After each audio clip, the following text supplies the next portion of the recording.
Ito po ay sabing yung pong makabagong awitin. Pero ito pong mensahe ng awitin ito po ay tungkol sa isang kabataan. Ayun po kung paano pong siya dating magulang buhay, siya ay dating drug addict, na doon po na nagbago ang kanyang buhay. At sa pamagitan po ng kanyang pagbabago ng buhay, may sulat niya po ang awitin ito. At dito po sa awitin ito, marahil ito po ay hindi dito para sa inyo. Marahil ito po ay para sa panlabas, pero pakinggan niyo po ang mensahe ng awitin na aawitin po namin.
Ilalan mo si Cristo pati kay magsisila.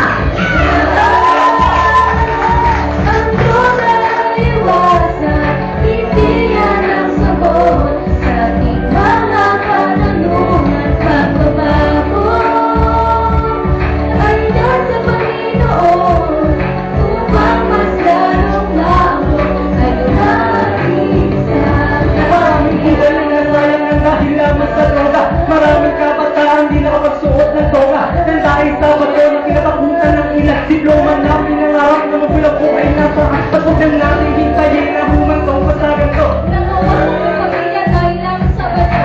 Paano kung isa ako sa kabataan na ganyan? Natutong bumalik lalit sa magulang ang dahilan. Aking ina kayo ang dahilan kung ba't ako ganito. Bakit ako ng pagmamahal ko sa'yo? Pinagkalaman kita, hinalagaan ng maayos. Masama ko sinulain, bakit di matapos yung ako na kinakita na hindi ko na mabitawan.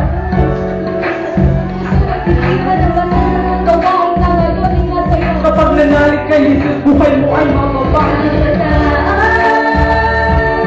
Ang duda ay iwasan, hindi yan ang sagot sa ating mga katanungan. Pagbabago ay nasa Panginoon, upang mas lalong maabot ay manahimik sa Hindi ko ay nasikat, yung wala sa tunay at tanulaan. Namin napakatagal na salamat sa hindi natatuan. Hindi nakalakad natin wala, ang buhay ay napawala. Sa droga wala na pala, ang buhay ko ay napariwala. Salamat dahil wala ako, upang makapag-ikot sa'yo. Ay ang buhay ko napakagulo na ko, ako sa magbino ko. Sa isang kabataan ikaw, nakatingin siya, nakabala. Meron sa bayan na rin ikaw, sa buhay ikaw ang Panginoon.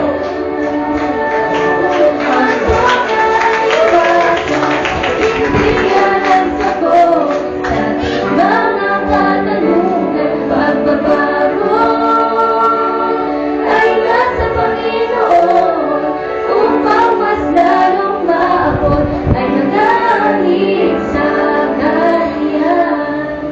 Diyos po,